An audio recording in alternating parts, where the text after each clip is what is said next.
There were literally microbes that were being discovered like left and right that can do crazy chemistry, like literally live off of, like it breathes rock as opposed to oxygen, or it converts like disproportionate sulfur, like elemental sulfur, into like sulfide and sulfate, and like that kind of reaction we just don't even know how to do.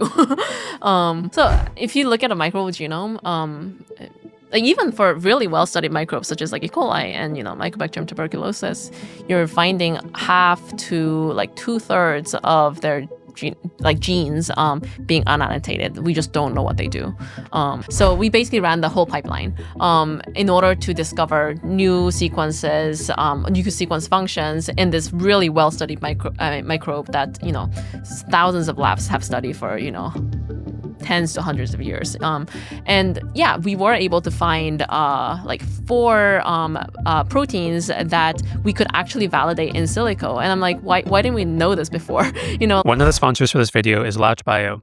They wanted to demonstrate the kind of things you could do pairing LatchBio's agent with Tatta Bio's SeqHub, a sequence analysis and functional annotation platform that Yunha has worked on, which is something we'll talk about later in the episode. To show this workflow, we start with a large set of Cas9 orthologs from a public research database and pose a simple question. Which Cas9 proteins have PAM interacting domains that are most different from other ASPI Cas9s, and what PAMs might they prefer? The LatchBio agent ingested all the sequences, extracted their PAM interacting domains, and clustered them to map natural diversity. It surfaced a distinct cluster of highly divergent PI domain sequences, which are exactly the kind of candidates that could encode new PAM specificities. We then bulk imported the protein sequences into SeqHub, where their genomic language model generated detailed annotations, including domain boundaries, catalytic motifs, flexible loops, and genomic neighborhoods. In under a minute of compute, the agent and SeqHub transform what would normally be days of manual curation and annotation into a single prompt and a clean set of engineering-ready insights. Thank you again to LatchBio for sponsoring this episode. Today, I'm going to be talking to Yunha Hwang, an assistant professor at MIT applying machine learning to microbial genomes. She's also the co-founder and chief scientist at Tatta Bio, a scientific nonprofit dedicated to building tools for genomic AI. Welcome to the show, Yunha. Thank you. Thank you for having me here. First question, what makes microbial genomes so interesting to you? So yeah, I get this question a lot. If we think about sort of the history of life, microbes have dominated that history of life, which means it's the most diverse, it's the most flexible, and in terms of the chemistry that it can do, it's the most divergent you can possibly imagine. So when we think about sort of diversity of sequences, that's where you're going to find most of the diversity of sequences in microbial genomes. Yeah. And so it feels like a natural place to take like AI and ML tools to just like throw at it. Yeah. Well, that's one way to look at it.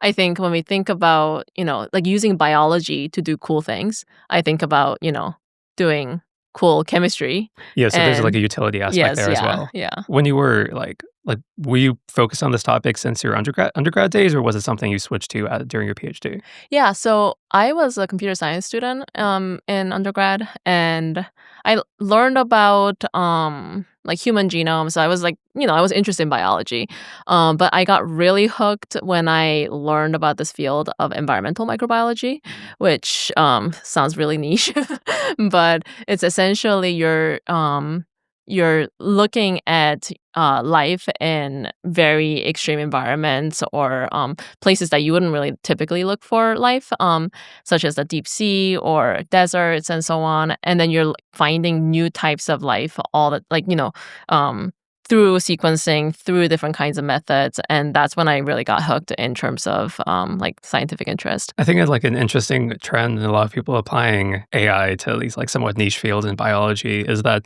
they are usually amongst one of the first people to stand up and say like, hey, deep learning could be really useful here. And the culture around that field is usually not pretty accepting of deep learning. Yeah. How much did you find that when you were applying AI to like metagenomics? Yeah, that's a good question. I think at the beginning, people were a little skeptical. But I think people were also quite open to it because when you're studying metagenomics, you basically like scoop up like dirt and then you sequence everything out of it and you use computation to piece them together. So essentially you're looking at like billions of base pairs, and there's no way a human can do it. I mean, there are people who are really good at it and who can like piece together entire genomes using like manual curation, who are just, pattern recognition geniuses. For the most part, we've been using computation to study these like billions of base pairs of sequences.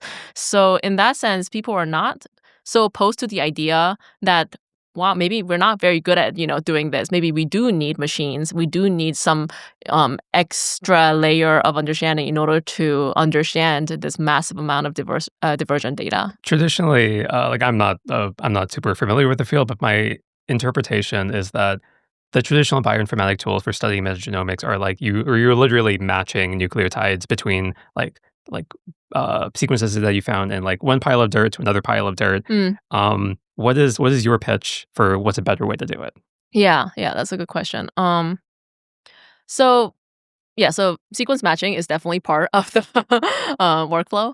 I think what's really interesting is when you can look at a sequence and also consider the context it's found in, and then understand that sequence within that context, and then also do basically like comparative work between that sequence found in a different context, and how that the differences in the sequence can be made sense using that information. So if you just take out the sequences, then these are just two, sequences that are a few mutations apart. But then if you consider the full context of either the sample or the genomic context or the taxonomic context, then you're actually like answering a much more biologically relevant question. So you're adding like multiple layers of information on top of the raw sequences alone, Yeah. and seeing what seeing like what else can you pattern match from that. Exactly. Yeah. And I think that like leads well to like perhaps like probably like your first big paper in the space. Maybe there's others, but I think the first one that I was made aware of is a paper that introduces two things. One is a really large metagenomic dataset called OMG. The second, included in the same paper, is GLM2, a genomic language model. I'll separate my questions for both of those. The first one is OMG. Why did you release another metagenomic dataset? Because from my outside view, Right. there's already a few out there. Why was there a need for another one? Yeah, that's a great question. So I would argue there was none out there. None that was useful for machine learning. So there are public data sets. That doesn't mean they're useful. They can be used immediately for machine learning purposes, for language modeling, for instance. An example is, metagenomic sequences can be very poor in quality, so you do need to do a lot of quality filtering. You also there's a distribution effect where you have a lot of really short sequences, because as I said, you're doing shotgun sequencing and piecing them together. So the curve, if you look at the distribution, it's just like this. So you get a lot of really short sequences that don't even contain a single gene, so you kind of have to throw them out. If you modeled using that, then you'll be basically modeling nothing. So there is some sort of filtering that you need to do with quality control. There's also there are two major big public databases. One is JGI IMG database, and the other is EMBL's European Molecular Biology Laboratories Magnify database. And there is overlaps between the two, and also a lot of biases. So for instance, there was people like to, it's much easier to sample human feces compared to deep sea ocean, even though that has a lot more diversity. So you get hundreds of samples of the same sort of human gut sample, but then very few of the very diverse deep sea sample. So by putting them together and then doing dereplication and semantic deduplication and various sort of methods in order to debias the data set, we're making it actually a resource that's useful for machine learning as opposed to its raw state, which was not really useful. Yeah. So OMG was, for the most part, a combination of the existing data sets with a huge amount of pre-processing on top. Yeah. I think that dovetails well. You mentioned semantic deduplication. Yeah. I'll have questions about that later. Yeah. But first, maybe we can start with, like, you created this data set. You built a model on top of this data set called GLM2. What is GLM2? So GLM2 is a genomic language model, but it's actually not a DNA language model. So it's trained on metagenomic data. It's a multimodal model, as in that it's all the DNA sequence or all the intergenic regions are encoded in DNA nucleotides, and the coding sequences are encoded in amino acids. There was a reason why we did that. We actually wanted to make sure that we can model amino acid to amino acid interactions across protein sequence boundaries. So if it's a protein language model, it's not going to learn protein-protein interactions because you're not seeing multiple proteins in the same context. Whereas a genomic language model that contains multi-protein context, you're actually able to model multi-protein interactions and intergenic region to multi-protein or protein interactions, which I think was what we wanted to do, and that was sort of like what we wanted to do from the beginning. That's why we modeled it that way. Yeah. What is the actual task for this language model? It's a mass language model, so you mask out like given this protein intergenomic sequence or protein sequence, intergenomic sequence, protein sequence, and so on. Yeah. You mask out 15% of that. The job is reconstructing. Yeah. Exactly. Okay. Yeah. At inference time, what do you do with the output? Yeah. So we were mostly interested in representation learning as opposed to generation, for instance, because our goal was to there were two main tasks. One was we wanted to see if it learns inter-element interaction. So that's one thing we wanted to learn. The second by inter-element, does that mean interprotein? Interprotein is definitely one. So multi-protein, so protein-protein interactions. But also we wanted to see, can we actually detect RNA protein interactions? That would be pretty cool because then you can find new types of RNA-guided systems. Or can we just find promoters for sequences, which we should be able to do, but we still don't know how to do for a lot of divergent sequences. So that was what we wanted to do as our primary task. The secondary task was we wanted to improve sequence representation such that we can propagate annotations better. So by that, so basically we have this problem where we have a lot of proteins and sequences, but we know less than 1% of what they do because we laboratory validated less than 1% of these proteins. So the problem is, there's no way we're going to be able to laboratorily validate all of these functions when we don't even know what the assay is. So then the problem is the thing that you have to do is you need to propagate that information as much as possible. And then help that information guide the next set of experiments. And that's sort of the only thing we know how to do. And the only method that we've been doing it with was sequence similarity-based propagation. So if things are decently similar, we just call it the same thing. Which is true for, to a certain degree. And then now you can do it with structure, with fold-seq and so on. If things are similar in structure, we just call it the same thing, which is also not always true, but, it's the best attempt at, doing what we have to do. And so you can sort of think of that as we're basically compressing information across these different axes of information, which is sequence, and the other one is structure. The question is, can we do that across context? And that was a sort of motivating factor for genomic language modeling. Can we infuse contextual information such that things that are similar in context would be pushed together in representation space such that we can actually propagate information from one protein to another protein because they share the identical semantics in terms of context. So that was the sort of main motivator for why we wanted to do representation learning. Instinctively, what's the intuition for why, just because two proteins are near each other, it means anything? Yeah, that's a great question. So this is actually going back to why microbial genomes are cool. Unlike mammalian genomes or anything that's eukaryotic, microbial genomes can exchange DNA sort of almost stochastically. That's just part of its evolution. So things that are really far apart can exchange genomic information, which is not something that humans can do. We cannot exchange DNA with plants, right? So what that means is because there's all these stochastic processes that's happening in orders that we can't even think about because there's just so many microbes with really short, much shorter lifespan compared to our lifespan.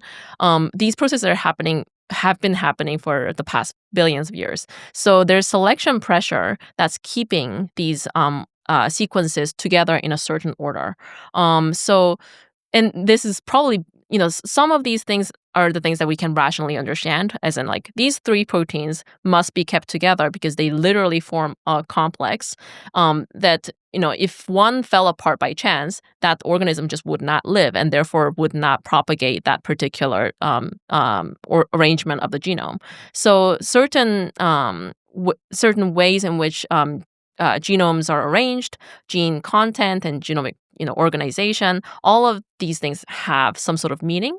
Some of them we can't understand. Some of them we might be able to understand. So it's just sort of, there's patterns there. So how do we extract that pattern? And that is all selected upon. Some of them are random. So what we're assuming is that the language model, by finding these patterns that are really salient, those salient patterns are probably not going to be random. So then how do you extract noise from signal using language models? Yeah. It makes sense. Yeah. Like the explanation of why protein coding genes existing near each other means like some functional has some functional meaning. Alternatively, I could imagine one explanation being that the microbial genome is just going to be filled with a bunch of nonsense stuff that is like not like okay, like there's one explanation of nearness of protein coding genes means something because they need to travel together. Alternatively, it could be that even if one of them like travels to another bacterial genome, it's just like not used and it just like sticks around there, like taking up space. Is that ever a concern? I think it's less of a concern for so we talk about this junk DNA. We don't really know what they do in like human genomes. I think it's in microbial genomes. There's actually so no one really knows what junk DNA does. So that's a separate conversation. For microbial genomes, if you have a gene that is not being used, so every gene has a cost, right? So in order to be able to carry this forward, there is energy that's required. There's information burden. There's just mutational burden. It's just better to get rid of it. Yeah, that does make sense. Yeah, so I think it's really difficult to sort of conceptualize this because we're like sort of thinking of it as, like there's going to be so many random things that happen. But if you look at it from across samples, across like, history, the patterns that get picked up, there is a reason for that pattern, Going back to the OMG dataset, because I realized I have more questions about it. I imagine OMG is not going to be like the final iteration, like the final metagenomic database. What do you want to improve about the next version? Yeah, that's a great question. So metagenomic databases are sort of exponentially growing. So there is the sort of the size consideration. So I think since I forget when exactly OMG came out, I think it was like a year ago. It basically grew like almost like twice. So you can sort of imagine like that being a big piece of what OMG2 might be. I think there is also sort of new types of data that's being generated. So when it comes to things like epigenetics, so like methylation signal, it's not as like prevalently available as the raw sequence data or like the assembled genomic data. But I think that a subset of data that has methylation calling done by the sequencing technology itself, I think that's a really interesting data set to include or to subset. So I think ideally, OMG sort of extends beyond genomic data into transcriptomic data and other types of omics data. So that's sort of the vision that we have down the line, but that does require sort of many more iterations. Are you not a DNA is everything you need maximalist? No. Okay. Yeah. Well, I guess like, has anyone trained a DNA X epigenetic or some other type of modality model and seen that there are vast improvements in being able to like represent something? Well, I guess like you kind of did that with like genome and The- proteomic stuff. But Yeah. has anyone else extended beyond that? Yeah, I think there was a new paper that came out recently for human and mouse genomes where they included a bunch of functional genomic data. I think it came out of Genentech actually. That was an interesting paper. I think it's exciting because you're sort of basically adding genomic data with a bunch of other tracks of information. I think the sort of limitation there is you can't do that for a vast majority of life branches. So you can't call it like a foundation model for biology because we simply would not have that data for most branches of life, like basically everything except like human and mouse and maybe a few things that we can culture. Yeah. Why, this is almost like a cultural question. Why is there the separation of metagenomics and human genetics? Why isn't GLM2 trained on all genomes? Yeah, that's a good question. So all genomes as in like mammalian and yeah, okay. So I think there are some like practical reasons why we didn't extend our model to eukaryotic genomes. Um, One reason is like for plants, you can't even call genes for a vast majority of their genes. So calling genes is not a trivial task for even some microbes actually. So assuming that a sequence that you currently have in front of you is a protein sequence or protein coding sequence, that is not an assumption we can always make for a lot of genomes. So given our sort of data structure, we couldn't make that assumption for plant genomes, fungal genomes, or mammalian genomes. There's that consideration. Also, there is microbial genomes are really tightly packed. So there's very few intergenic or very small intergenic regions that you have to consider. Whereas for eukaryotic genomes, there's really long intergenic regions. So in order to be able to model multiple proteins at the same time, your context length has to increase significantly. And that was just not a very it was not a practical thing to do for our model.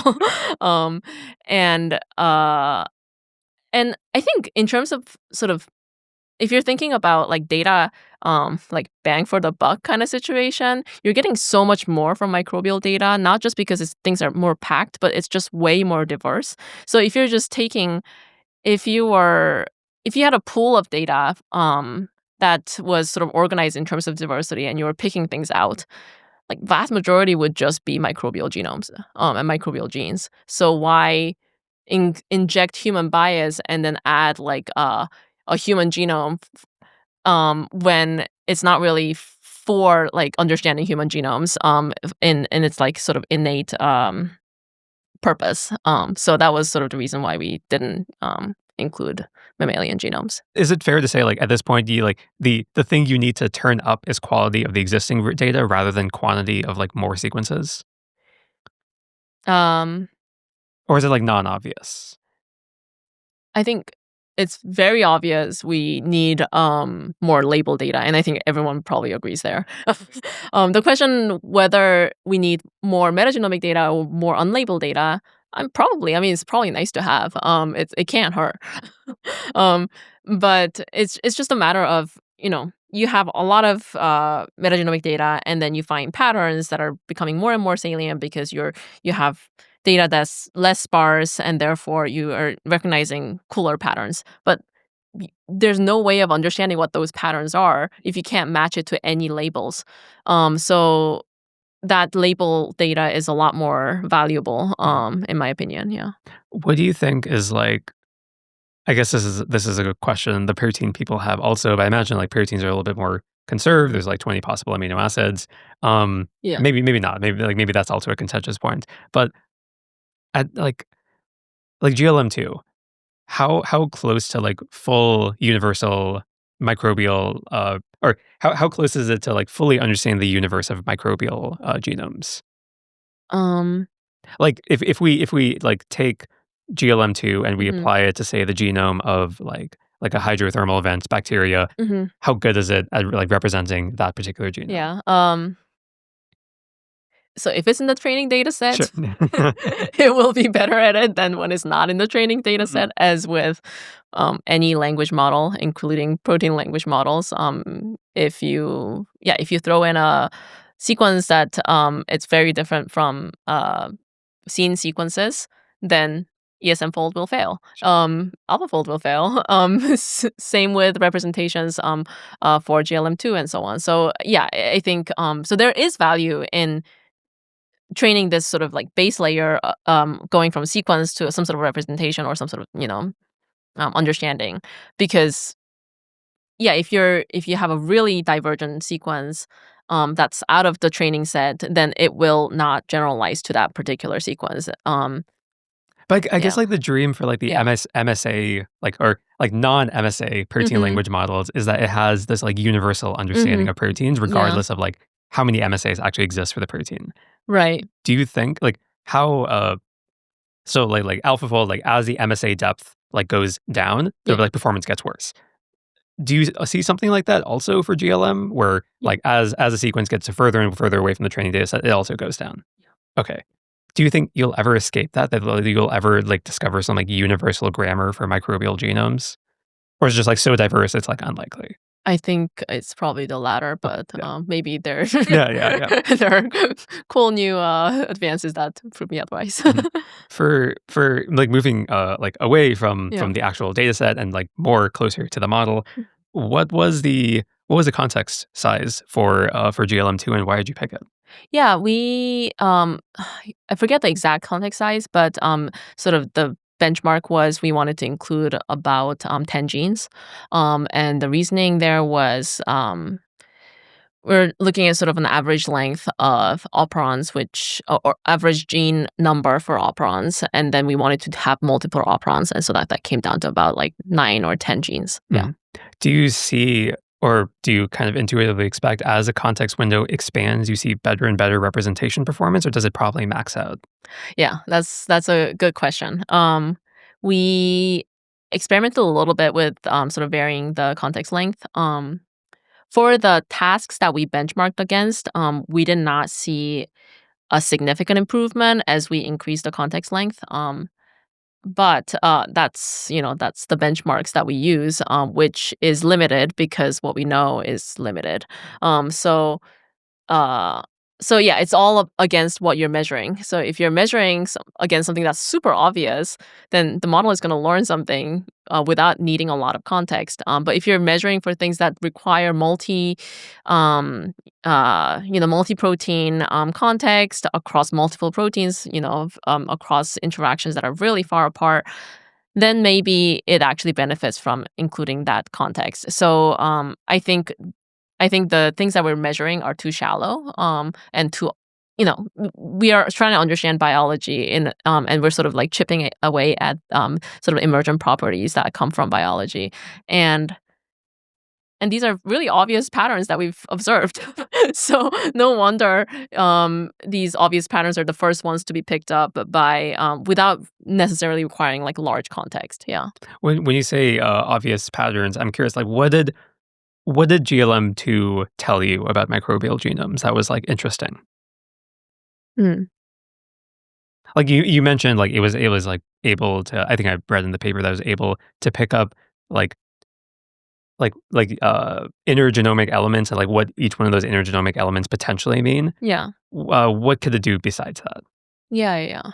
So one thing that we were able to showcase was protein-protein interaction. So it's not just about, oh, these genes co-occur, but these genes actually have co-evolving residues that goes across multiple proteins that actually maps to the protein-protein interfaces that are known.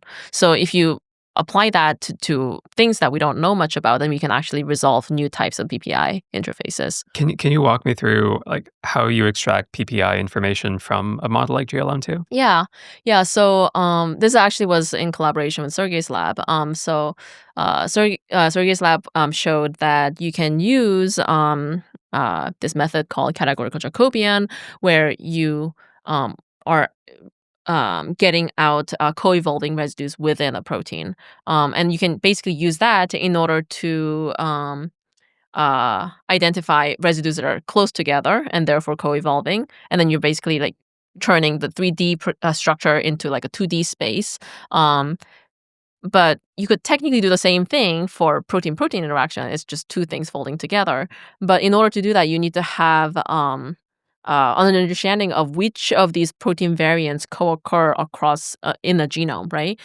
So that if you just have protein A and variants, like 50 variants of protein A, and protein B and 50 variants of protein B, but you don't know how these two things are connected, that kind of signal goes away. But then if you know that A dash and B dash go together, A double dash and B double dash go together, then you are able to actually resolve that statistic where things are co-evolving across protein A and protein B.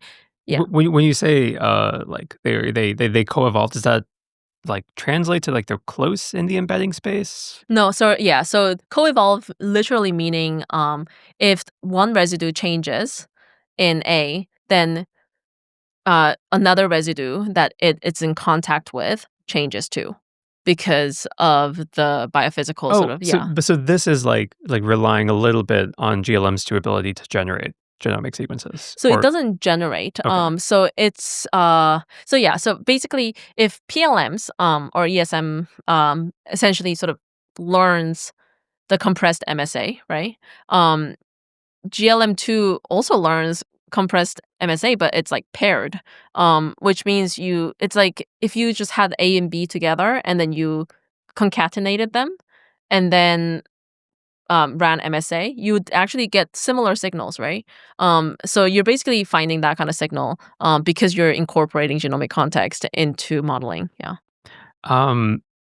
Sorry, Yeah. I'm just like mentally trying to walk through, because I think in like the I may be incorrect, but like Sergey, the categorical Jacobian paper was like mutating residues and seeing like what does the model think. Yeah. But here it seems like it's something different. Oh, it's the same thing. So yeah, it is the same thing. Yeah, yeah. So it's just I just think of it as like a sort of interpretability method. Gotcha. Yeah. Okay. Okay, that makes sense. Yeah. Outside of this, like I would define the categorical Jacobian thing as like a mech-interp method. Outside of that, was there anything else interesting you could like pop out? You also mentioned you were able to derive like RNA protein interactions. Is it using the exact same method?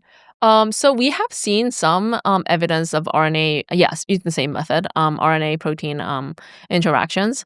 We haven't been able to validate them, so so I can't speak for it. Yeah. I was going to ask, like, how are you with like identifying genes? That's perhaps a little bit easy. How do you identify like purely RNA coding regions? Yeah.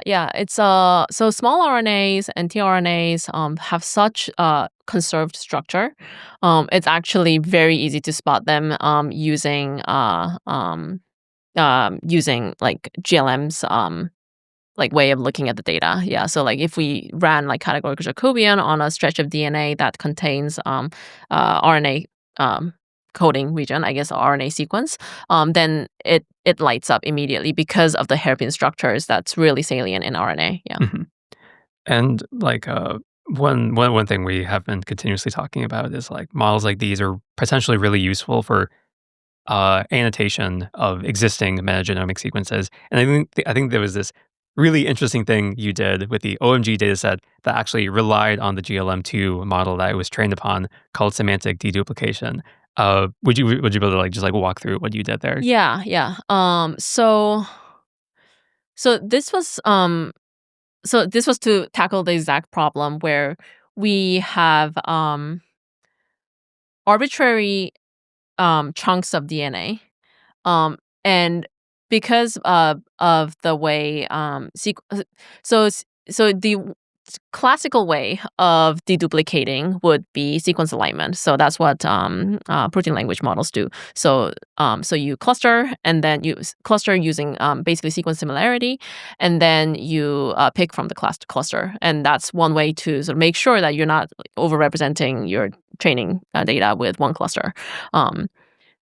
So you can't really do that with arbitrary chunk of DNA because so assume that you have a chunk here and then you have a chunk that's like this. It will align here, but it won't align there. And yes, and also because it's so long, you can't align, you can't cluster DNA so quickly because alignment gets really expensive as you increase the length of the DNA. So that was like a problem that we needed to solve in order to deduplicate or debias the data set as much as possible.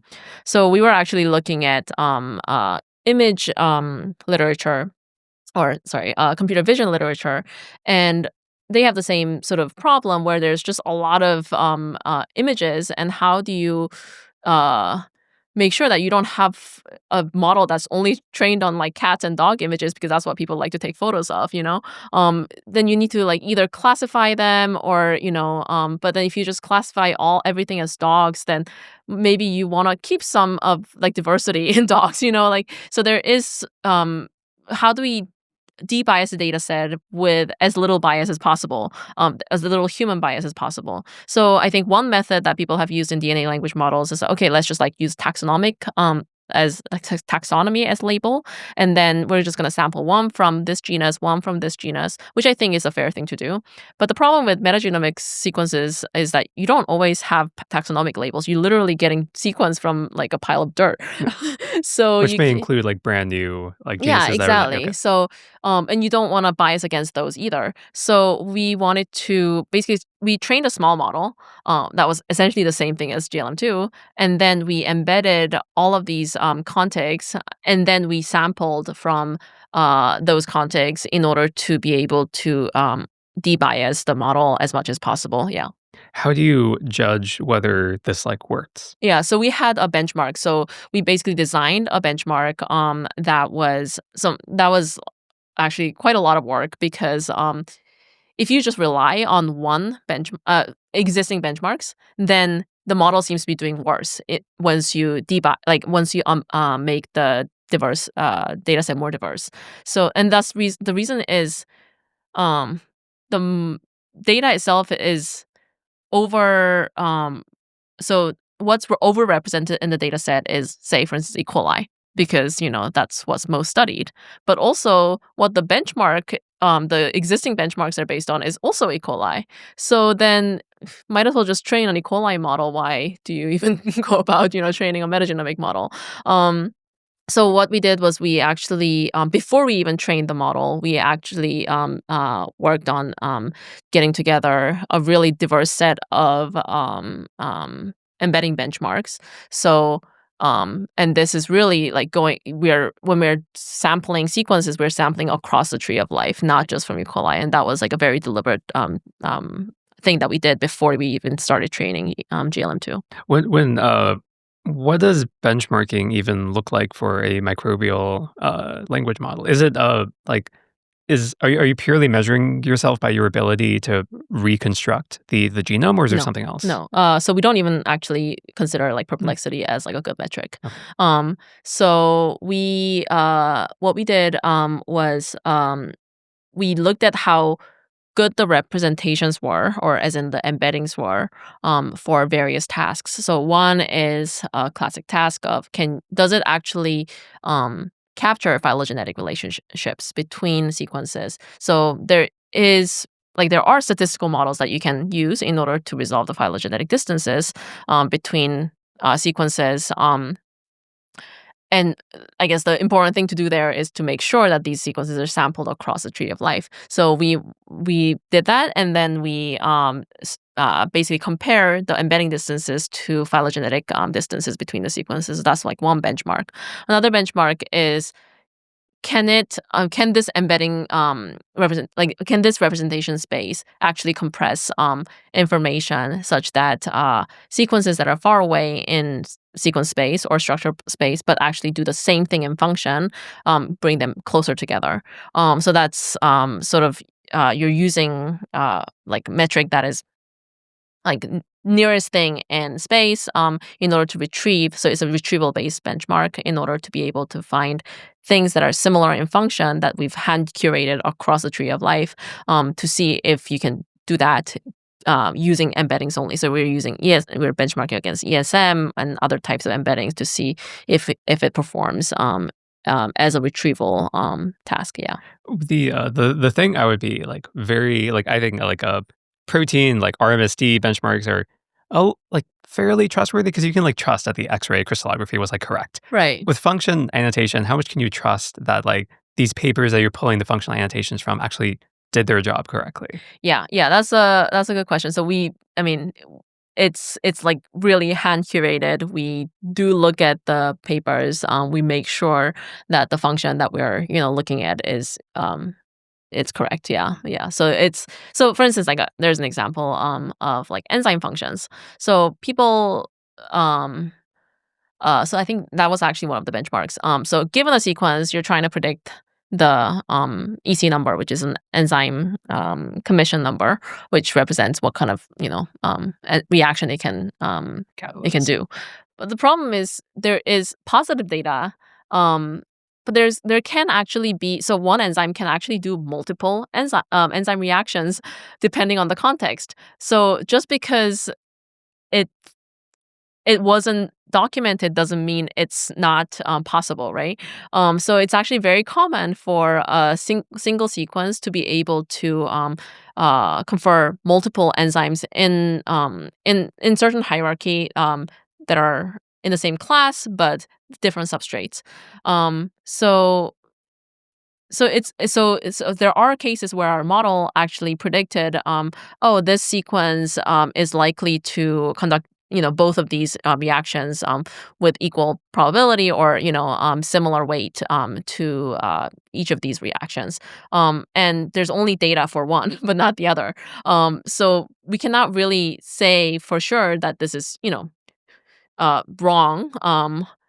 And there are definitely gaps in the data that we need to be aware of, even when you're really carefully curating this data set. But that's also an interesting case to look into because it's spotting things that we didn't spot before. That makes sense. Yeah. And actually, OMG and GLM2 are actually some of your earlier work. I think your latest paper is about another genomic language model called Gaia.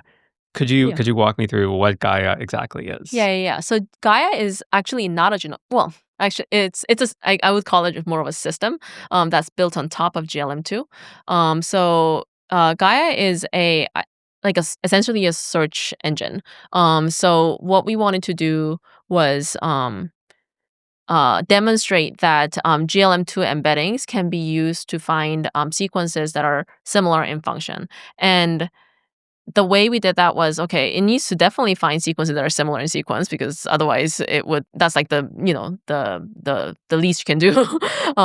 And then you should find sequences that are also similar in structure, and also you should find sequences that are similar in context. So that's what we wanted to do. And GLM2 representations were suited for that because it has all of that information in it as part of the training. So Gaia stands for Genomic AI Annotator. And so the first thing it does is it retrieves sequences that are similar in this GLM2 embedding space or close in GLM2 embedding space. And then the next thing it does is it actually maps that embedding to text descriptor so that we can annotate more rapidly. Yeah. Based like you input in a genomic sequence, you find all the nearest proteins via GLM2 embeddings, and then how do you convert that to text? You just pick the closest protein? Yeah, so we use SwissProt as our sort of golden data set. That's probably the best curated data set that we currently have. And so that is pairs of protein sequences to a text descriptor, right? So we train a clip model on top of that. Yeah. Okay. And so so you're relying on the full universe of proteins that are in SwissProt to represent also the full universe of possible functions. Yes, yeah. How that very well may be valid. Do you suspect that there are possibly microbial proteins or intergenomic elements that are not cataloged within SwissProt? Yes, certainly. I mean, vast majority. That's the whole point. Yeah. And we also choose not to. There is a threshold where we don't you assign annotate. no function. Yeah. Okay. Or no known function. Yeah. What's the I am not aware of this literature at all. How often is it that people find some weird microbe able to do something that no other microbe can do?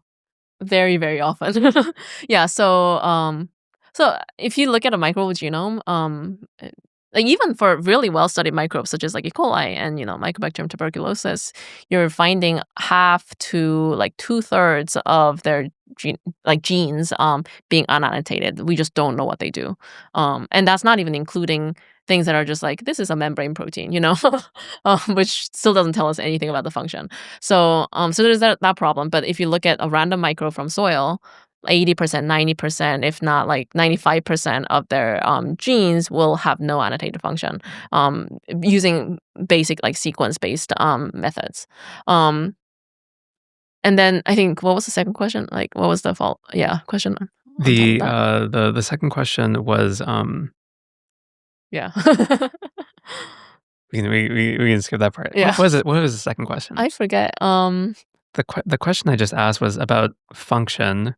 Oh, so when like microbe can do something that Yeah, like you've like never that's never been been. observed before. Yeah. So that happens. I mean, I would say like that's why environmental microbiology was so interesting. There were literally microbes that were being discovered like left and right that can do crazy chemistry, like literally live off of like it breathes rock, as opposed to oxygen, or it converts like disproportionate sulfur, like elemental sulfur, into like sulfide and sulfate and like that kind of reaction we just don't even know how to do. What else? Like uh yeah, just things that are like living off of uranium and using that energy, or like harnessing that energy to live. Um Microbes that just live for a million years and we don't know why and how.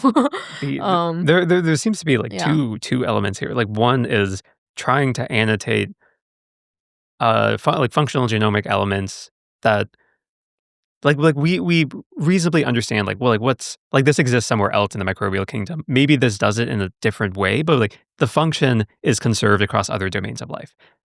And on the other side, which is like feels like the far more interesting bit, is that there are microbial functionality that exists uniquely within the species and exists nowhere else. How common is that latter bucket? Like you mentioned, like uranium eating bacteria, like rock eating Yeah. bacteria.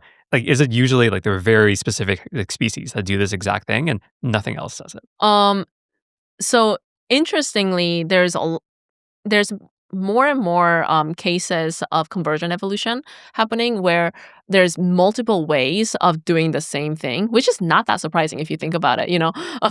But so that's why I think this like the idea of compression is actually an interesting idea. If there is like sort of more like a sort of layer to biology that we didn't fully understand. Like, so we know how to look at sequence pretty well now.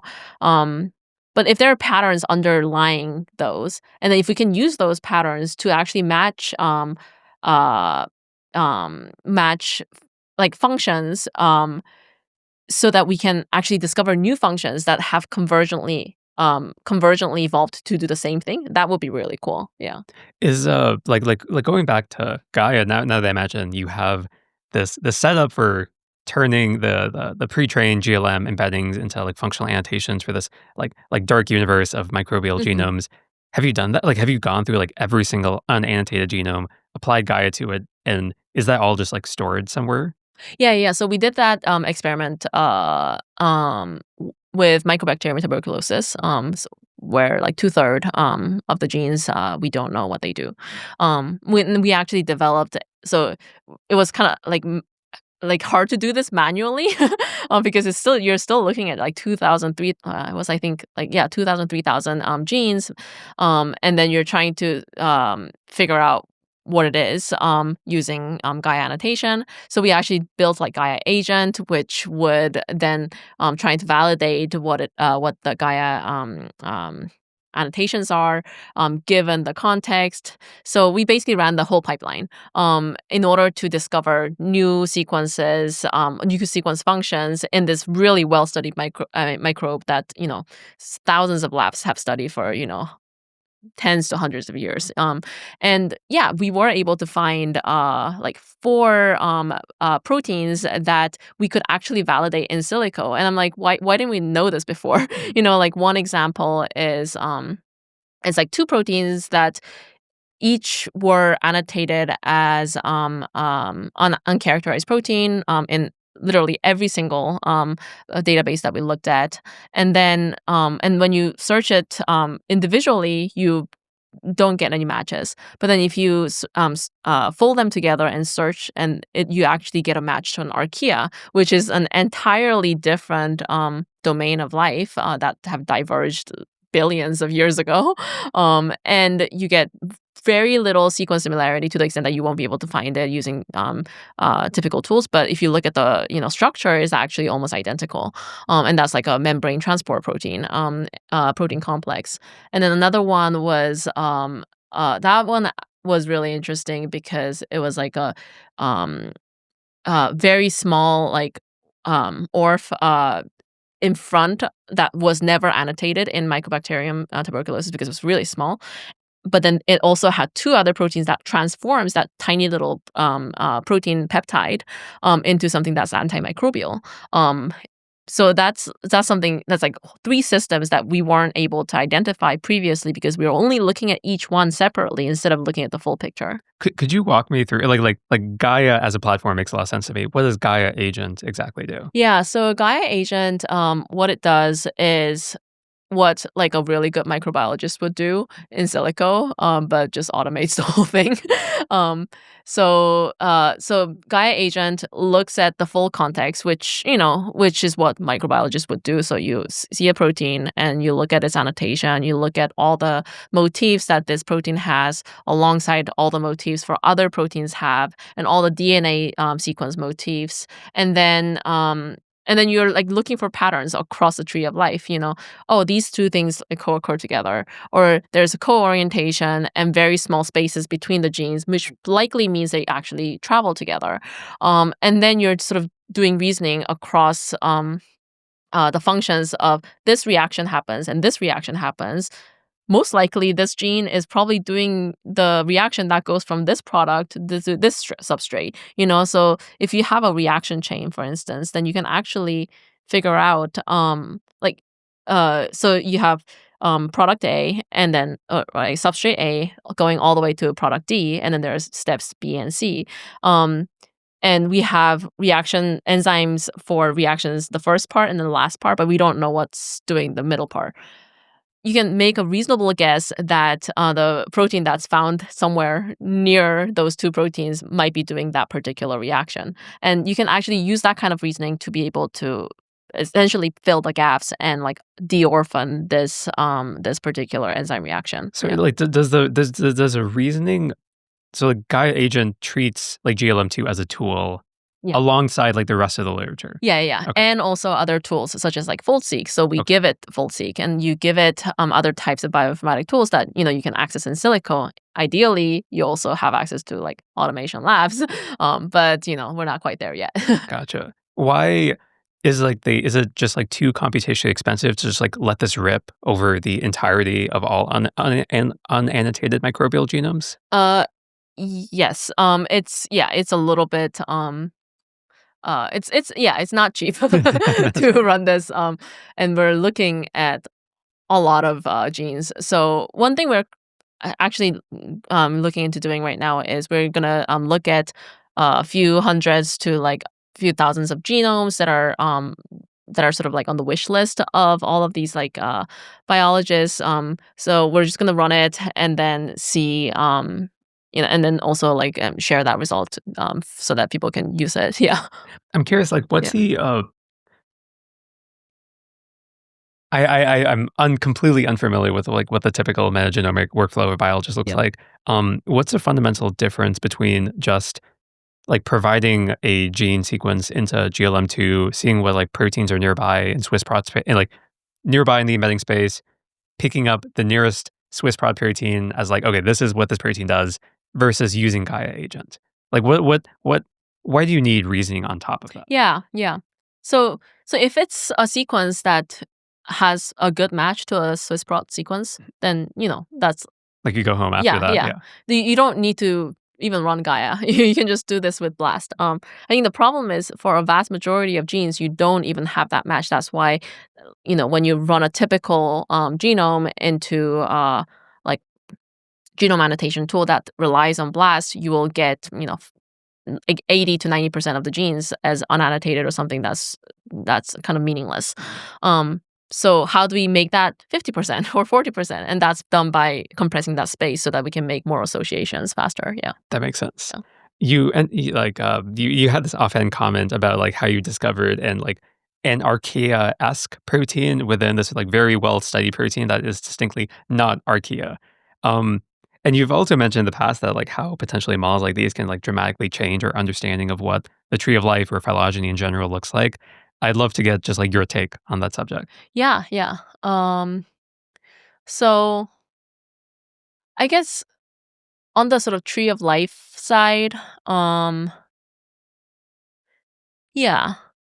So I don't think the language models will replace phylogenetic trees. I mean, phylogenetic trees are a lot more complex than this is a whole discipline that's built on top of like how things mutate, what are sort of models of mutation that we should be using, and things. But it's still all sequence based, right? It's all sequence based, yeah. But there's just a lot of modeling that's there, and I think that there's. We should almost like see the phylogenetic trees as almost like a ground truth to how things evolve. Just also because these things also take a long time to compute as well. So I think there is a future where you can get like cheap and easy phylogenetic trees using language models and embedding spaces, and that would be like a easy way to sort of get a quick look at how things are related. But in the end, phylogenetic analyses are have its own like space in science literature and science analyses. I think what's changing though is as new sequences come about, and as we sample more, the tree is shifting because you're only constructing trees based off of what we can sample right now, right? But if you add new branches, the branch structure changes. So, for instance, like an example is we don't know if like eukaryotes are like the traditional way of thinking about the tree of life is that there's bacteria, there's archaea, and then there's a special branch of eukaryotes. What we're actually realizing is that actually the eukaryotes are just like a single branch from archaea, and that has like fundamental change in how we think about the tree of life, and that only happened because we actually sampled this hydrothermal vent that contained this archaea that was closer to eukaryotes, but also was still part of the archaeal tree. So now humans and eukaryotes, the entire branch of eukaryotes, belong to archaea technically. But that sounds like a dramatic reshaping of how we think about phylogeny. So in that sense, why don't you think the same thing will happen if you bring in genomic language models? Like, why won't it dramatically change that tree of life in a similar way to that archaea discovery? Yeah, so because I think that discovery, the amount of information that both models, whether it's a language model or a phylogenetic model, has access to is the same. So I think it's not. So like sequence alone gets you like 80% of the way there, and like whatever genomic language models bring to the table, it's probably not like a massive amount. It's not gonna. Yeah, I don't think it's gonna shift the shape of how things evolved, and we also don't have a way to like validate any of that. Yeah. Yeah. Interesting. Do you think you'll ever want to do phylogenetic research? So I did some of that when I was more in the environmental microbiology research. I think it's really fascinating. The kind of work that you can do in sort of retracing what happened across the tree of life and the history of Earth. I think that's really cool. I do also find it a little bit frustrating that you can't be entirely sure because you can't go back in time. But I think there's really cool science that comes out of doing phylogenetics. Yeah. Yeah. I mean, it's interesting because I think also Sergey has an evolutionary biology background. It's interesting how these paths are converging a little bit. Yeah. One thing I did want to ask is we've talked a lot about the extreme promise that all of these models have. One thing I'm wondering about is where do they currently fall apart? What particular species, genomes, problems do these models not currently work well today in? Mm-hmm. So generally they don't do well when the training when it's on a problem or on a genome where it's not well sampled. In the training In the set. training set. So that's I think everyone knows that now. So there's no surprise there. I think uh in genomic language modeling, DNA language modeling, what we want to do with these genomic language models are not still clear. Um, and I think that's largely because we don't have a lot of paired data.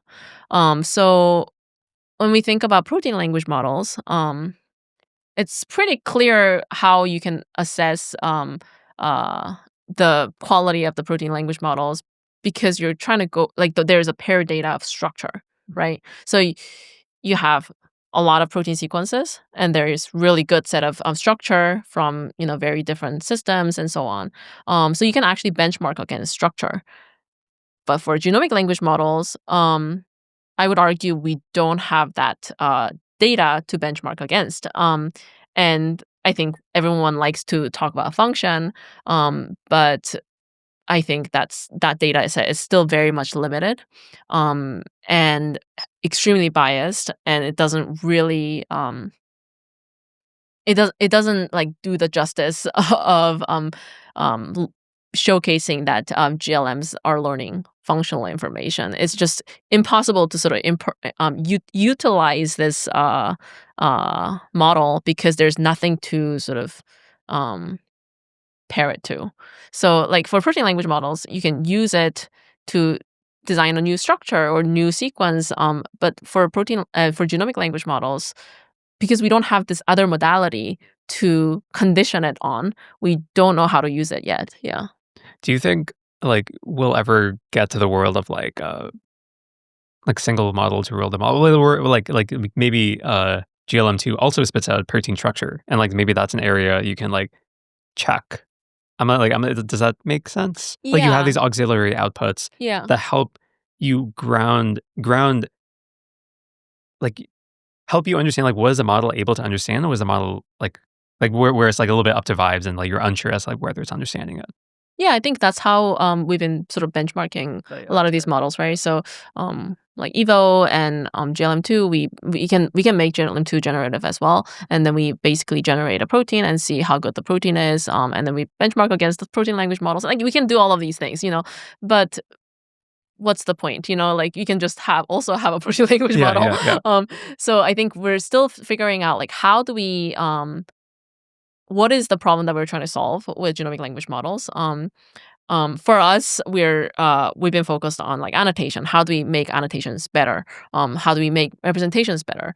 But one thing that we've realized is, yes, we can make representations really good, but we still need better golden data set in order to make a bigger dent in how we are understanding genome. So it's sort of you need to sort of attack it from both angles, more label data, better models, and vice, keep going in both directions.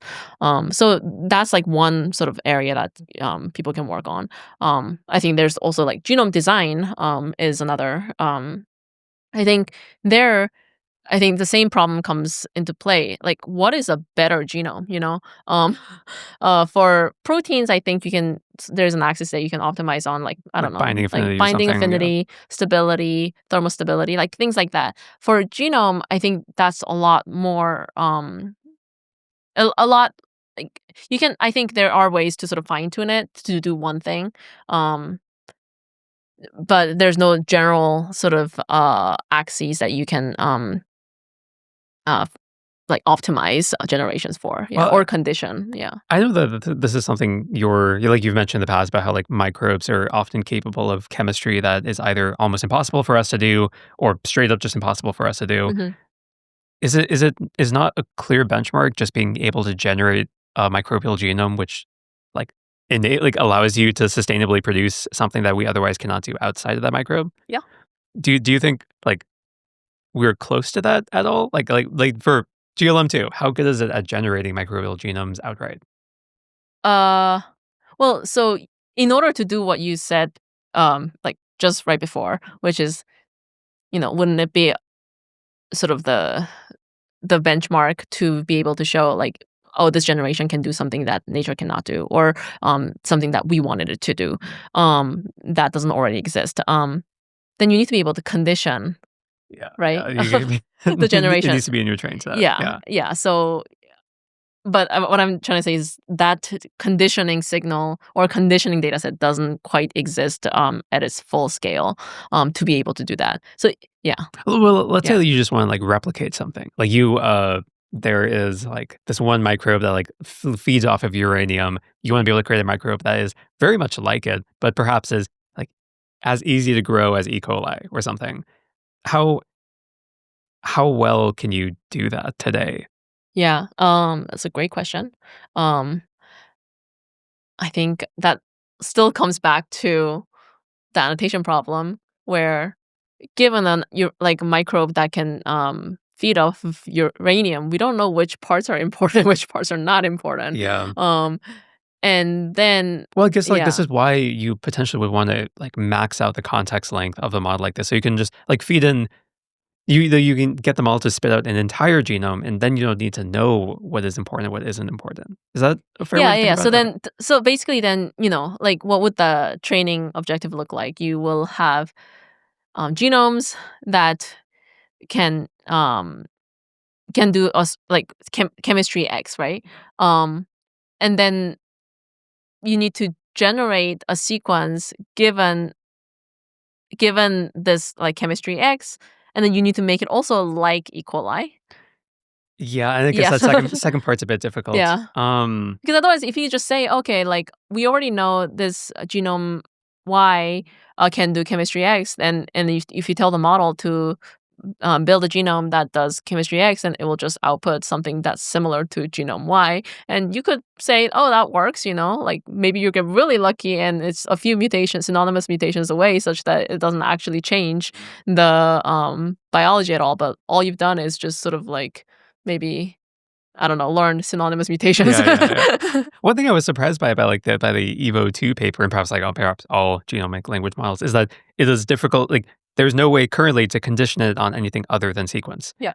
Why hasn't someone built a model that could be conditioned on function? Yeah, because there is no good pair data sets. But there's some. Like you're just saying, like there's not enough. There's Like to not train enough. Okay. Yeah, there's not enough. And also, think pair data sets exist um, for proteins, not really for genomes or segments of genomes, right? Um, so yeah, Especially for segments of genomes. yeah, But if you have a model that ingests the entire genome, maybe the functional annotation could just be like eats this, grows yeah. this amount. Yeah, Yeah. I think that's like so if somebody curated that data set and did it and and it's accurate, which I think is a big if, then I think it's possible. Like you can basically build a database of natural language description of a genome. So but that also relies on us understanding the genome, right? So like, okay, so you have a genome and you're like, okay, there's a cellulose degradation pathway. There is like a carbon fixation pathway. So you already know like, okay, this organism is going to grow like this. So then in order to condition a generation on that function, then the only vocabulary that you can use is the vocabulary that you've used to annotate that genome. So you're completely limited by the capacity to be able to annotate that genome, which comes back to the annotation problem. Yeah. Is have you heard of like Pioneer Labs? Yes. Yeah. How like this like forcing microbes to like, evolve down a certain path, Mhm. and then like evolving, like observing like what the genome looks like after that. Do you think that's a particularly interesting way to gather data, and like it's like maybe like what more people should be doing? Yeah, I think so like more on the directed evolution side. Yeah, direct Yeah, evolution. yeah. And like maybe I'll give like a quick description of what Yeah. Pioneer Labs is. It's a company that basically wants to create microbes that are able to survive in, I think, Mars-like environments, which is just basically just extreme environments in general. And sorry, yeah, go ahead. Yeah. Um I think it's really interesting. Um because it gives another sort of dimension to the data that we didn't have readily available. So it's the same thing as like if you're learning how to drive a car, it's much better to see how the car drives than see the final state of where the car is. Like I think you could potentially learn how the car drives by seeing a lot of photos of cars in different contexts. So that's sort of like what we're doing. But then if you had more trajectories and you learned more from trajectories, I think there is a path forward in sort of learning something that's um, more meaningful, and that can be modeled better. So I think there's a lot of potential there. Um, I think one caveat there is you can't do this kind of directed evolution for all types of functions nor all types of organisms. So you're but I think that's fine. It depends on the question, like if your application is in an organism that can be cultivated and for a function that can be optimized for, then it's the right approach to do it. You just can't apply that for archaea where it doesn't grow. Yeah. Makes sense. Yeah. Um, how much of your research, like yeah, I think you've focused on uh like kind of two different axes of this like genomic language modeling problem. Like one, like the data is not fantastic. We need to get better data. Actually maybe three. The second is like maybe the modality, like we need more modalities of microbial genomic data. And the third is the models, which like Gaia agent is maybe like an improvement over just like GLM2 alone.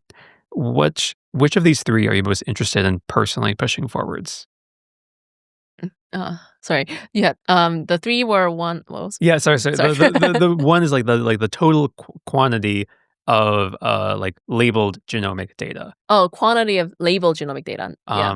or potentially unlabeled as Or yeah, well. Yeah, yeah. the second one is like modalities beyond genomics. Third is like the model itself and pushing on that direction. Mm-hmm.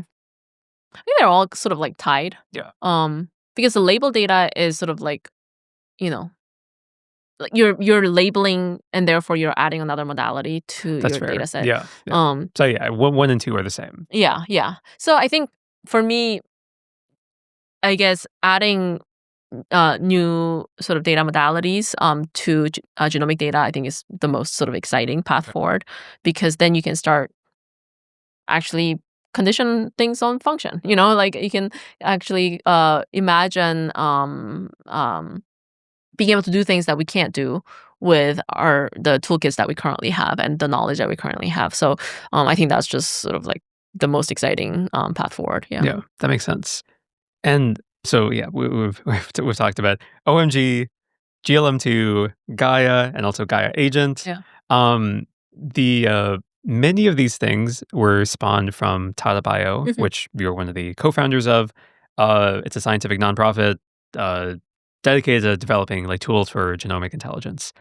Why is it a nonprofit? Yeah.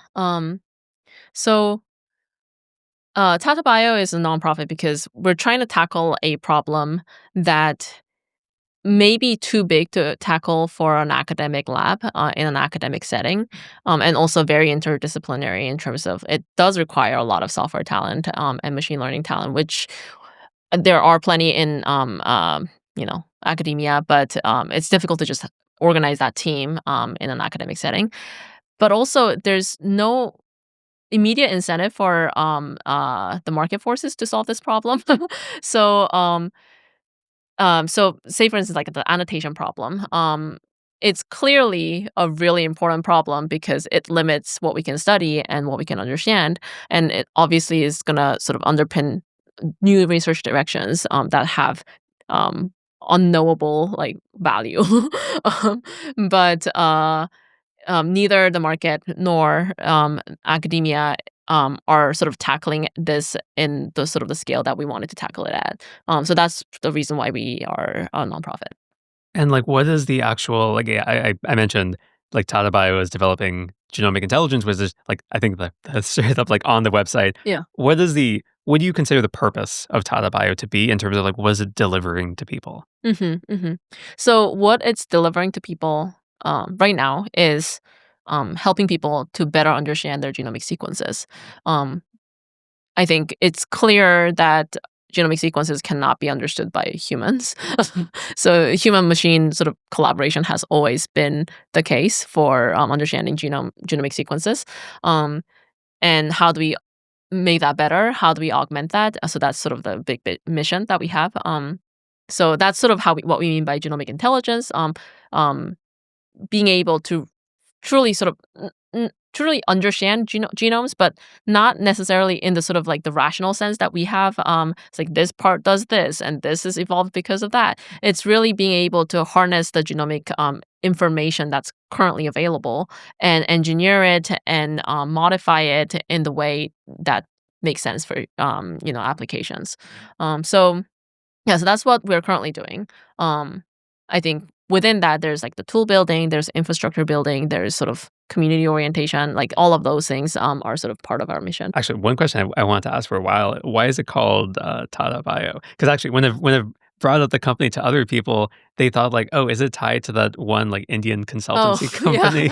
Yeah. Why that name? Yeah, it's I guess it's like reference to Tata Box. And Tata Box is like literally a sequence motif in DNA that's rich in TATA or TATTA in this case, that signals the start of a gene or start of like a open reading frame. Yeah. That is a good name. Yeah. That is a good name. I don't think everyone got that memo. What would make you think that like we've succeeded at Tata? Yeah. For us, if we could say for instance, if we could double the number of sequences that can be annotated, I think that is a success. Yeah. How like to some degree, it feels like with Gaia Asian you can do that today. You're almost like just like compute limited. Is that fair to say? Like what else needs to really be done?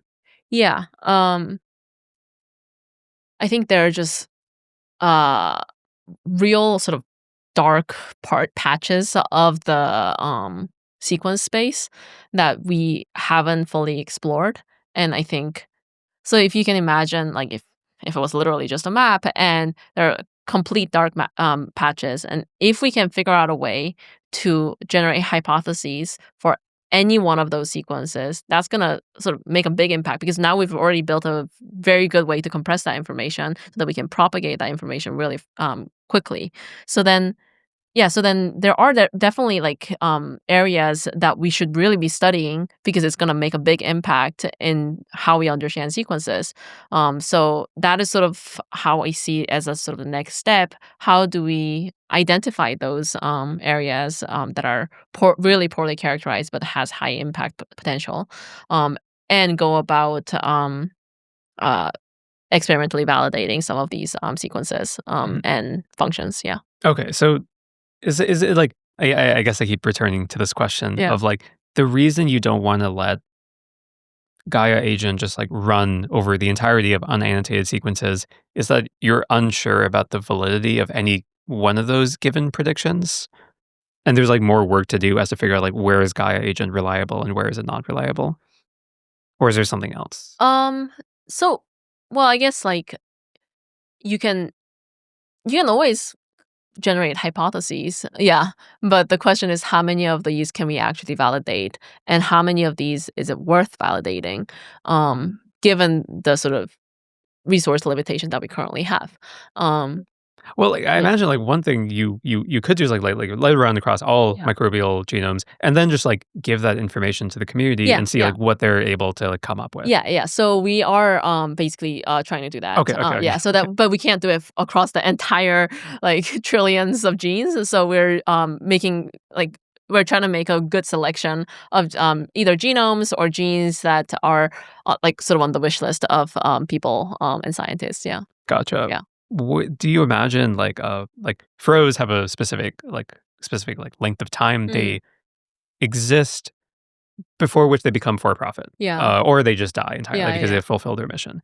What do you think the future of Tata is? Like Yeah. eventually there's a for profit, or at the end of it, it just like winds down because you have annotated the sequences. You're done. Yeah. So if we could figure out a way that we annotate every single sequence, which I think is very ambitious and probably not possible, in the next X years, then that should be our goal. We take a stance that this is going to be an evolving uh, um, database of sequences to function, and how do we best optimize this database so that things don't get lost and things are optimally propagated across scientific literature and across scientific discourse. So one of the sort of latest projects that we've been working on is called SeqHub. It's literally like GitHub for sequences or Google for sequences. So in an ideal world, you can type in the sequence and you get all information, not just this annotation, but what papers refer to it, who are the best people to ask about it, what kind of discussions have been had about this particular sequence, and what other sequences exist that are in that provenance, and what kind of genomic context is found in. So with Gaia, we tackled the genomic context problem. With SeqHub, we're basically tackling other types of sort of infrastructure problem, because way too often people make discoveries all the time, but it's not that information cannot be propagated readily, because it doesn't fit into certain database that people have built 10 years ago, and it just doesn't fit. And that database doesn't get propagated to what people use all the time. So how do we build this more real-time understanding of sequences? So that's sort of a big part of our mission. How do we build a better software infrastructure for sequence understanding and data sharing? And so as part of that mission, we can't, if we wanted to fully fulfill this mission, and we have the assumption that this is going to take a long time, we actually want to maintain this infrastructure for as long as we can fulfill this particular mission. So as part of that, I think what we still need to figure out is how do we build sustainability into our operation and business model. And our goal is to remain fully nonprofit, and still build in ways to generate enough revenue so that we can maintain this scientific software and infrastructure, which, by the way, has been very difficult to maintain in this current funding environment. Traditionally, I think it was funded by the government, but that also means certain types of innovation is difficult to switch. You can't build a fast-paced team in a lab that is either getting funding that is not enough to do this kind of work. So we're also sort of thinking really creatively about how do we maintain scientific infrastructure, and software infrastructure, because so often good softwares get made but are not maintained, or good ideas transpire okay softwares, but doesn't get scaled up and deployed into production level software. So this is another sort of aspect of work that we're currently doing. Yeah. I'm not sure if you were able to talk about this, but what do you think the with Piebald was a really great piece of software. Schrodinger just acquired it. They have a private version that you have to pay Schrodinger to use, but they also have this very nice open source version. Yeah. Do you think you could imagine Tata going down that route, where they're acquired by some existing Basecamp or someone who really cares about the information that Tata has collected together, and they allow this shaved off open source version? Yeah, I don't know. Yeah, we haven't fully thought about that. I think right now we're more focused on how do we become sort of entrenched in this scientific ecosystem, and I think a key sort of difference here is it's not just the software. If it's software, then you can just copy it and then you can improve it and then you can share it, But if it's an infrastructure that needs the community to deposit data, share data, then as soon as you sort of close source any part of it, then the value of that particular infrastructure goes away. So I think the only sort of parallel that I can think of is like PDB. Or like, you could argue the same thing about Google. Like if you didn't have Google that was free to just deposit it, the internet was free. But then you can't build LLMs if you didn't have the internet, Same thing with like AlphaFold and PDB. Like all of it yeah. needs to be open sourced for like the network effects to actually start. Yeah, kicking in. that's how I think about it. That's why I think it's really important for us to stay open and stay like free for the vast majority of the functionality. Yeah. Have you seen the XKCD comic? That's like you identify some universal problem everyone has and says like, I'm going to build a solution to it. And now you've just like added another universal standard to the 13 others that existed prior. Like what other quote unquote universal standards are there besides SeqHub, and like where do you think they fall kind of short?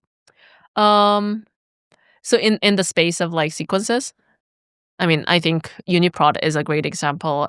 It's what people go to when you have a protein sequence, and this is like sort of central place where. Oh, sorry, yeah. specifically for genomes, like genomes. specifically like I see. like what almost like network territory is SeqHub encroaching on? Are there any, or is it like SeqHub kind of unique and like there's no other platform for something like this? I mean, the only other sort of genome-centric, like existing platform that's widely used is NCBI. Okay, and that's not. There's not really network effects there. No. Yeah. Yeah. Okay. Yeah. Yeah. Okay, that makes sense. Okay, then yeah, it seems like ripe territory to capitalize on. How have you typically found the process of like gathering a community around a brand new piece of open source software? I imagine it's like a relatively new experience for you. Yeah, certainly. Yeah. How has that been? Oh, very interesting. A lot of learning on our side. It's different in that, so it is a self-serve software, and it is also B2C in some ways. But it's a very small community of people. We're not tackling, the general public here. We're also currently really like sort of focused on microbiology community. And hopefully we can expand out to, other communities like in plants and fungi and so on. So that's sort of our sort of roadmap.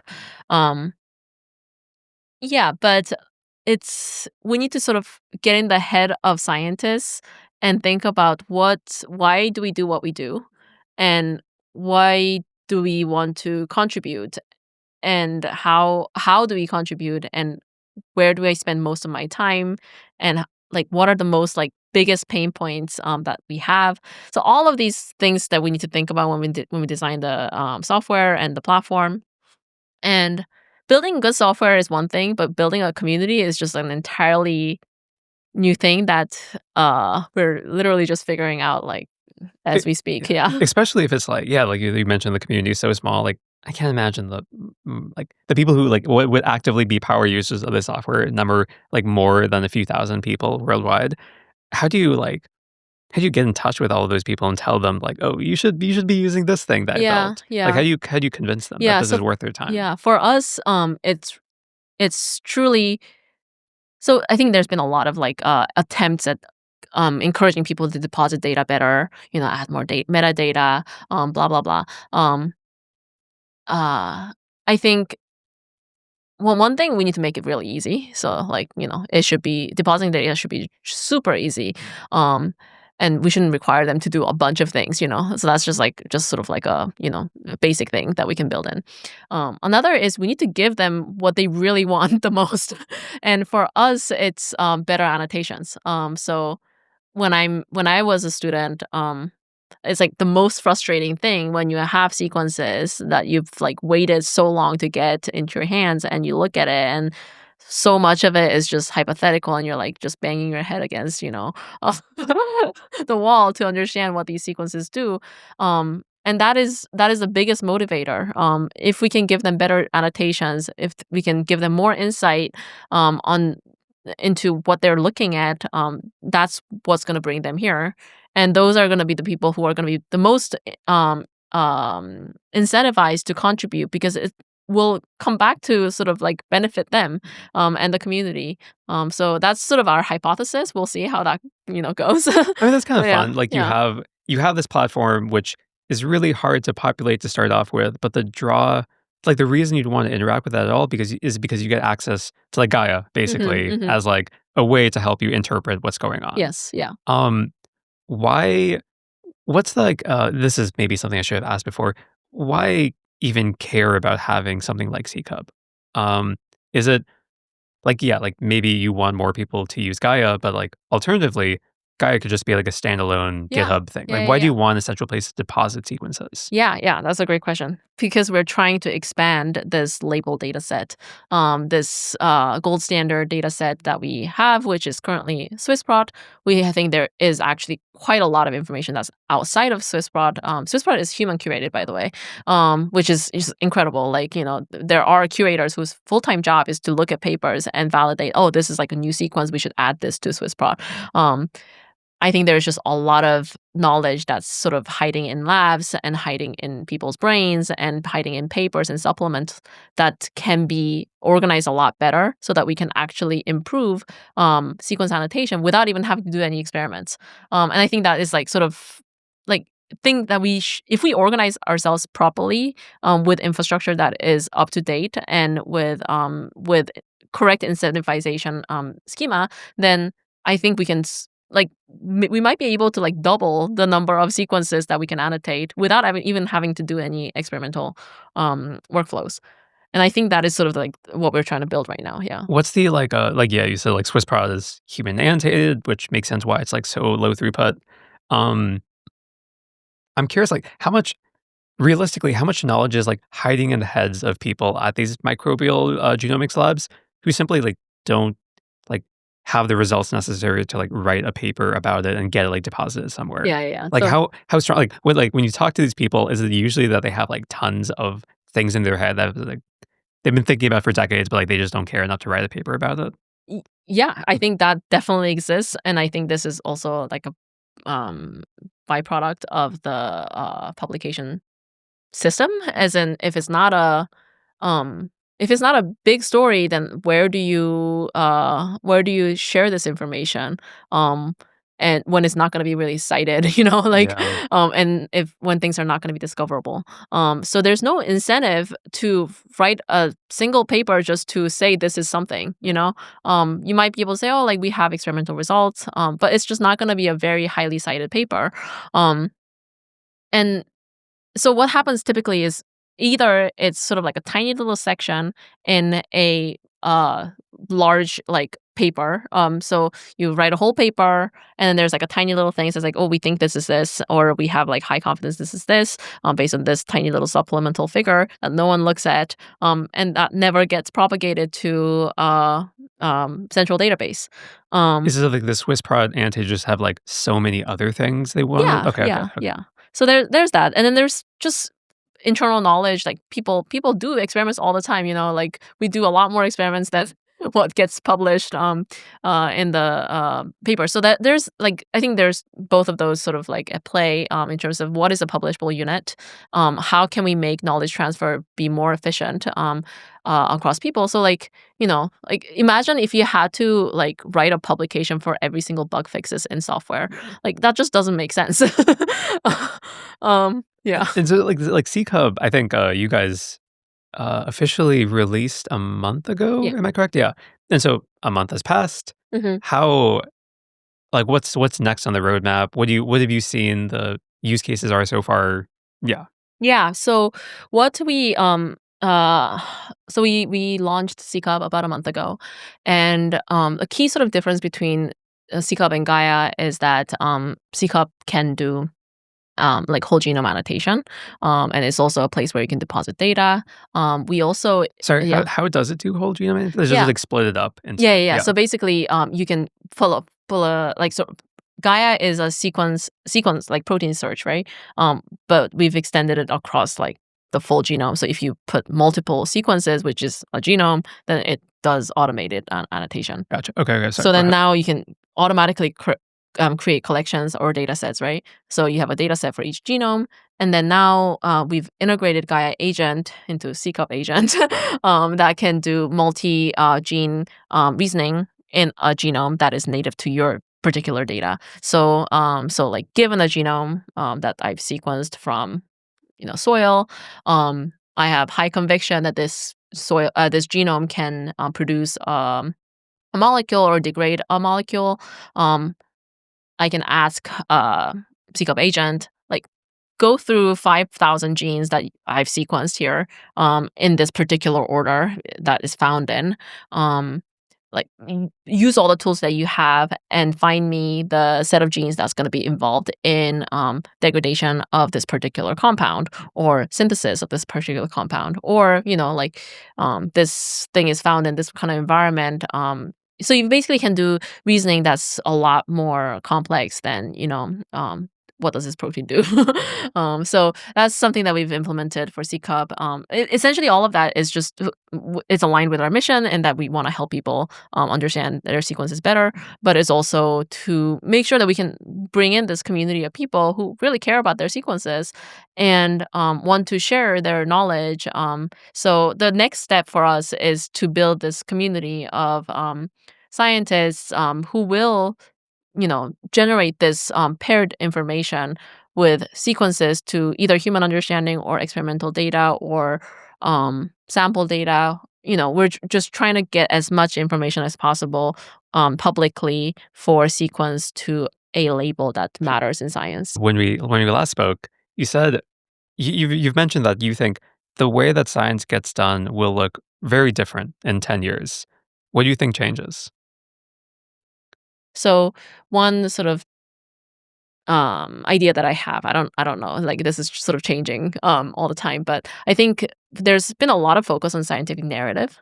So how you tell the scientific story is really important in science, in the scientific enterprise. So even when it's like a small finding, you sort of write a whole narrative and amplify it. I don't think even you contextualize it so that it's impactful, and that's really important. You might find this protein does something, and alone that's just okay, sure. But if this thing does something, then this means that this can do something else, and then that means we can use it to fix this particular problem. So that's contextualization of scientific discovery, right? And that narrative has been really important, and I think almost overemphasized. And I think that's also, that's not a maybe in to the extent that I think it's overdone. Yeah. And I think in the future, as machines are more involved in scientific discovery, perhaps data is going to be a lot more important.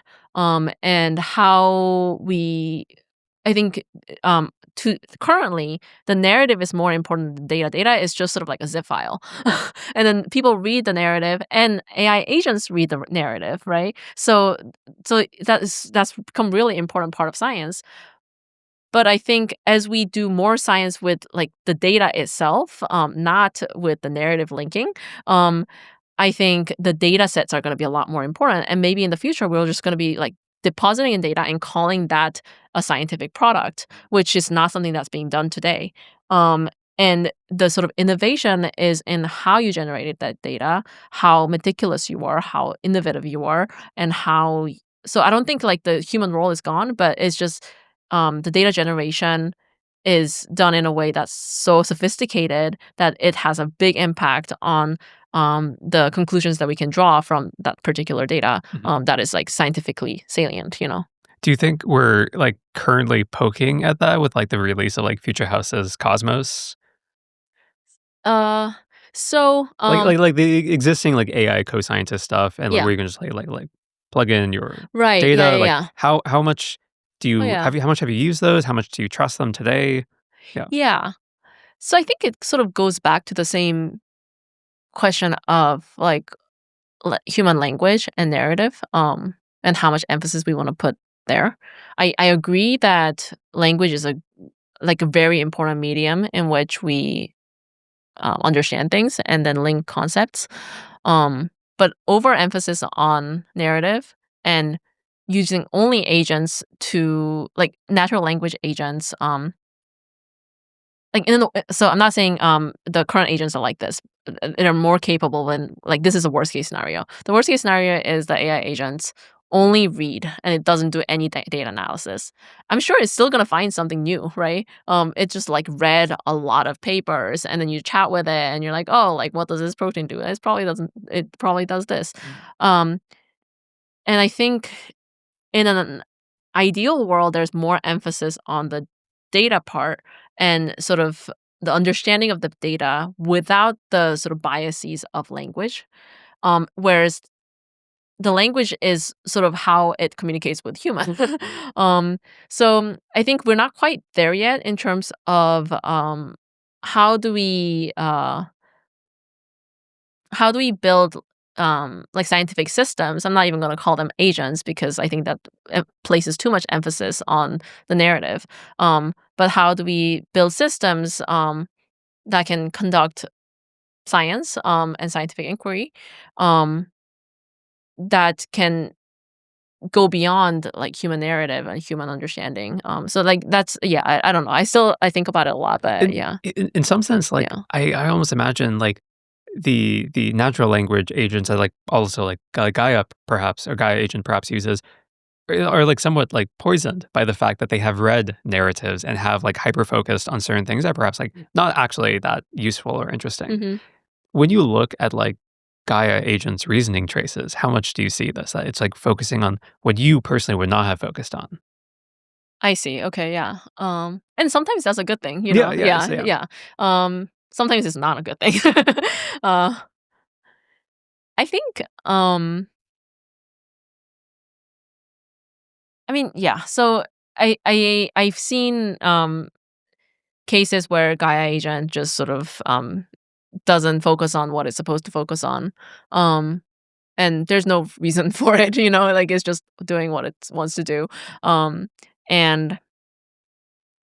I can't really, I don't know if this is something that can be solved with better prompt engineering, giving it more tools, and how to sort of rescue it going down a path that is just too obvious or too how do you make it more rebellious against the existing knowledge? I don't know, because it's so reliant on what it knows. So I'm sure there are a lot of agent based research for how to make agents more more creative, I guess. So I think there's definitely work that can be done. Have you seen that one Andrej Karpathy tweet about him really desiring some LLM that knows nothing about the world but is maximally intelligent and is able to go out and gather information as it as it needs? Yeah. And I heard the GPT OSS was actually kind of like this. It had incredibly low benchmarks on general world knowledge, but it was really good at math, and it was really good at just the code bench or the software engineering stuff. Yeah. I'm curious, have you tried GPT OSS in Gaia agency? Okay, I have not. Okay, but yeah. That would be pretty interesting. Yeah. Okay, Yeah. cool. I think that's all the questions I have. Thank you so much for coming on. Thank you.